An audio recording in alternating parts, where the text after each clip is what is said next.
makeup. Oh, I'm we're sorry. live. Did I do it too soon here? Hi. Hey, folks. Hey, it's Matt, the founder of Help Everybody Every Day. I'm here with Jan Tuchman, the editor-in-chief of ENR. See, I'm used to asking the questions. I want to know why it's called Help Everybody Every Day. Well, the reason it's called Help Everybody Every Day is because I believe that is the best marketing you can do. Help everybody. Yeah, and so and actually it's stolen from Tim. Journalism. That was stolen from Tim Bundy. Because I called him up one day and said, "Hey Tim, how's it going?" He's like, "I'm just trying to help everybody every day." And I was like, "That's brilliant, because that's exactly what you need to be doing." You know. And Engineering News Record tries to help construction professionals do their jobs more effectively. Yeah, absolutely, and it's one of my favorite publications, of course, because I'm in the industry and I have to keep up with everything. But so we're on Periscope, and if you're new to Periscope, what you can do is you swipe left to right. You can share. There's a share button. So swipe left to right if you're on iOS. Click the share button. If you're on Android, swipe up, and you can click the share button. And if you like anything, let us know what you like. If you like something that Jan says, or so you find something interesting that we say, just tap on the screen and little hearts will come up, and we'll know that you like what you're saying. So if you're around, yeah, let's see if we can get some hearts to try out. Nobody's. There's people on, but no hearts yet. People can hear us for 24 hours. Yeah, so you can watch this for 24 hours, and oh, look, there's a heart. Yeah. Hello, heart. We heart back to you. So, yeah, see, some more hearts. Thank you very much. So Jan, say something worth getting a heart for. Yes. So this is going to determine whether we see hearts, we're going in the right direction. If we don't see any hearts, maybe we need to change the questioning. Right. So let me ask you this. So what do you see as what were the big stories in 2015 in the construction industry? Wow, well, I think one of the big stories is the declining price of oil, and how that affected. It was such a strange, because it had both positive and negative effects, and we have tried to report on the balance between the two, because the negative effects is that the energy market, which was going such great guns, just ground to a halt, and that's a lot of construction dollars. Big projects. Yeah. Some of the more long-term stuff, the pipeline work persisted. There's still a lot of pipe, but some of these big energy projects just ground to a halt. So the people who are both designing, constructing, all providing all the services to, the equipment to, that's been a big down. But on the other side, the lower price of oil for the highway contractors has met almost a win. I mean, some of them have contracts that are pegged, so that if their prices go up, they get more money. Their prices go down, they get less money. So I mean, if in that case, they're not going to get a windfall. But others who had fixed price contracts actually ended up with a bit of a windfall. Okay. So there's been both positive and negative effects. And is there any indication of? What happened? That was just like a notice to me. Sorry. So, is there any? What do you think is going to be the big issues coming up in 2016? You think that? What do you think the industry is going to have to deal with? If you had your crystal ball. I'm looking in my crystal ball. I mean, the economy, of course, is uncertain. What will happen with the elections? Is that going to affect, worries, or will that be positive? If people think Donald Trump is going to win the election, are they going to be worried about that? Or are they going to think that's a great thing? I mean, very interesting. If Donald Trump wins, do you predict more hotel construction, casino construction around the? Let's think positively about that. Possibly spur some construction. And it's interesting. He's a very interesting guy, of course. With his extreme views on some issues and less extreme views on other issues. That it's hard to say whether he's electable. But anyway, I think that pre-election jitters can affect the construction economy, and that's something that we might be looking at next Have you year. seen that in the past? The elections before they occur affecting whenever there's uncertainty about anything, people tend to sit on the fence, and they, whether are we going to build this big project this year? Are we going to wait till next year and see what happens? The regulatory uncertainty is always a factor. So, and now I And understand. then, of course, there's the world economy too, with so many other countries in crisis. The Chinese economy, what's happening in the Middle East. I mean, those things are also, and the big world economy for construction does spill over, just as the U.S. construction economy spills over into the world construction economy. The world construction economy can impinge on the U.S. construction economy. So. Okay, that's great. And also, again, if you're just joining us, my name's Matt Handel. I am the founder of a website called Help Everybody Every Day. I have with me Jan Tuchman, who's the editor of Engineering News Record. And I guess you're responsible for construction.com too, right? Ultimately. Not construction.com, ENR.com. ENR.com. So let me explain that a minute, because maybe everyone would like to know that construction.com is the website of Dodge Data and Analytics.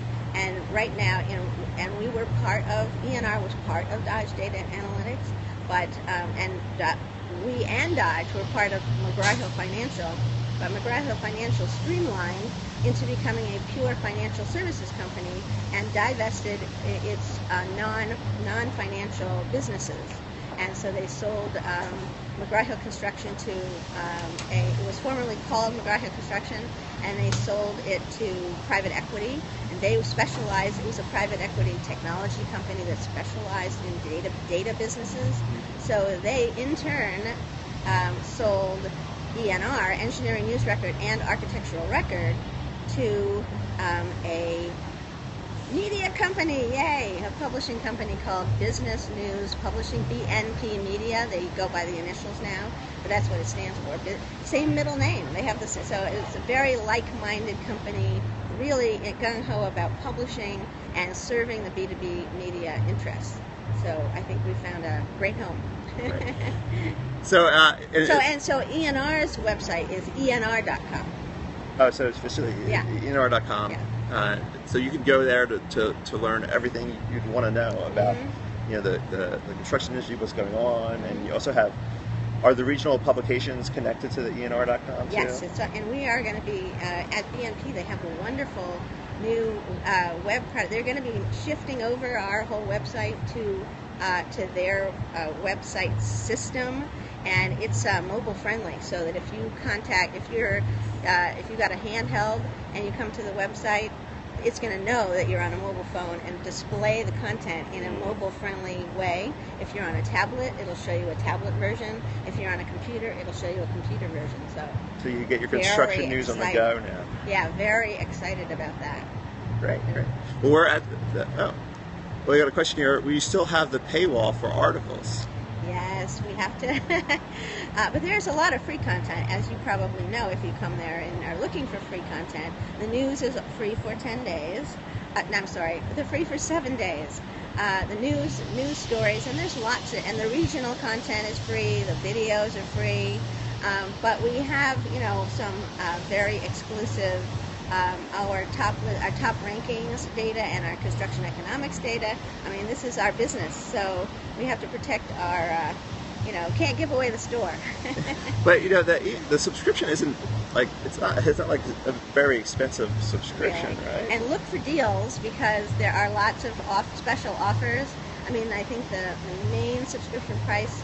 They still sometimes are trying to reel people in for. We are trying to reel people in for like $81 or something, but there's frequently offers for $59 or $49, and it's a bargain. But it's a weekly publication, so it's not like you're getting 9 issues of Rolling Stone. You're getting like 40 issues or something. No, well, like that, we have 36 print issues, but we create a package of content every week for our readers. I mean, we post daily. We post the news as it happens, and we have a 5-day-a-week news alert for all the subscribers. There are benefits to being subscribers, such as getting the daily news alerts, and we also but we create that package of content that you would get in print is 52 weeks a year. We have all kinds of also vertical newsletters. So if you're really into technology, there's a newsletter for you, Future Tech. Which also has an event. We have a series of events, and I'm very psyched about the events this fall. By the way, we have a terrific prep. Can I give a little commercial yeah, here? no, you say what we you got a heart, so you can say. We have a program coming up on global construction, the global construction business, and it's what I think is a real coup is that Michael Burke, the CEO of AECOM, the giant design firm that bought the largest design well, firm, everybody bought the third largest, most recently bought the third largest design firm, URS, to create this mega firm, 100,000 people, and Michael Burke is going to be speaking at our global summit on September 10th. We're getting some love for AECOM, I see. Good. Yeah, I saw a couple hearts come up there. Yeah, please come to the global summit. You can find out about it on just search it online or go to enr.com. And then the other event that I'm very excited about is we call it Future Tech East, because we have Future Tech in San Francisco and in New York. This one is September 29th and October 1st, and it's in New York City at the Time Life building. And we've got some very cool sessions. I'm super psyched about the session about cybercrime. We're going to have a white hat hacker who's coming to talk about, like they go in and they try to hack into some kinds of systems just to show then they divulge, and in fact they get paid by companies to try to break into them, but just for the purposes of exposing what the flaws are to their system. So he's going to come and talk along with some construction executives who've used his services.